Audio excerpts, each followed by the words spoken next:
অবশেষে ইরফান এবং তার পরিবারকে গণপিটুনির হাত থেকে বাঁচালো আমাদের সেই পারমিতা। তারপরও যেন কোনো কিছুতেই কমছে না তার মায়ের দেমাগ। তবে তার মা মনে মনে এটা বিশ্বাস করে যে মেয়েটার মধ্যে সত্যি কিছু রয়েছে। এত বছর পরে এসেও এইবার পারমিতাকে সে চিনতে পেরেছে যে পারমিতা সত্যি ভালো এবং তার মধ্যে একটা গুণবতী রয়েছে, কিন্তু সে হিংসায় বাঁচে না। এই নিয়েও সে চরম হিংসা করবে এবং কি পরবর্তীতে সে আরও খেলা দেখাতে চায়, এই বলে সে মনে বাসনা রয়েছে। যাই হোক, পারমিতা অবশেষে সকলকে কনভিন্স করতে পেরেছে যে 1 মাসের মধ্যেই সকলের দেনা পরিশোধ করবে, বোনাস সহ। তবে আপনারা জেনে অবাক হবেন যে সকলে পারমিতার কথা শুনে খুব মনোযোগ সহকারে কাজ করবে, প্রোডাকশন করবে।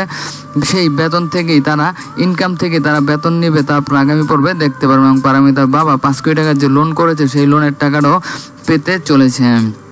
সেই টাকা পারমিতার বাবাকে অবশেষে এই পরিবারের জন্য এই গরিব ঘরের মেয়েটাই অবশেষে উদ্ধারের কর্ণধার হয়েছে। তবে তার কোনো দুঃখের সীমা থাকবে না তার শ্বশুর বাড়িতে, তা আপনারা দেখতে পারবেন। যাই হোক, আগামী পর্বে এইবার চরম একটা তথ্য ফেসে যেতে চলেছে সকলের সামনে।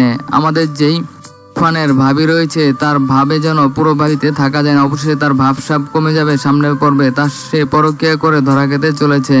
সে এক ডাক্তারকে ভালোবাসতো। এই ডাক্তার মূলত সহজ সরল মেয়েগুলোকে এভাবে ধরে, অনেক চালাক মনে করে সেই পারমিতার ভাবি নিজেকে, কিন্তু অবশেষে নিজেই ধরা খেতে চলেছে সামনের পর্বগুলিতে। তার স্বামী দুষ্টুমি করে ভিডিও করতে করতে সরাসরি দেখতে পারবেন সেই ইম্পর্টেন্ট সিনগুলো ভিডিও করে ফেলবে, যার কারণে তারা সকলেই ধরা খেতে চলেছে এবং এই মোবাইল নিয়ে ইরফান এবং পারমিতার হাতে দিবে। সবার আগেই পারমিতা বিষয়টা দেখতে পারবে। তবে ভাবির মান সম্মান যাবে বলে সেই বিষয়টাকে গোপন রাখবার, এরপর থেকেই তার ভাবি দেখতে পারবেন তার ফ্যান হয়ে যাবে এবং তাকে ভালো মেয়ে মনে করে তার প্রতি অত্যাচার অনাচার বন্ধ করে দিবে এবং কি সে এই বদমাশের সাথে ঘোরাও বন্ধ করে দিবে। কারণ সে যে সমস্ত কথা বলেছে সেগুলোও রেকর্ডিং হয়ে যাবে যে আমি মানুষ সহজ সরল মেয়েদের জীবন নষ্ট করে থাকি। তো ভিউয়ার সামনে পাবলে কেউ মিস করবে না। কারা কারা চান পারমিতার ভাবির একটা উচিত শিক্ষা হোক অবশ্যই কমেন্টে জানাবেন। বিদায়।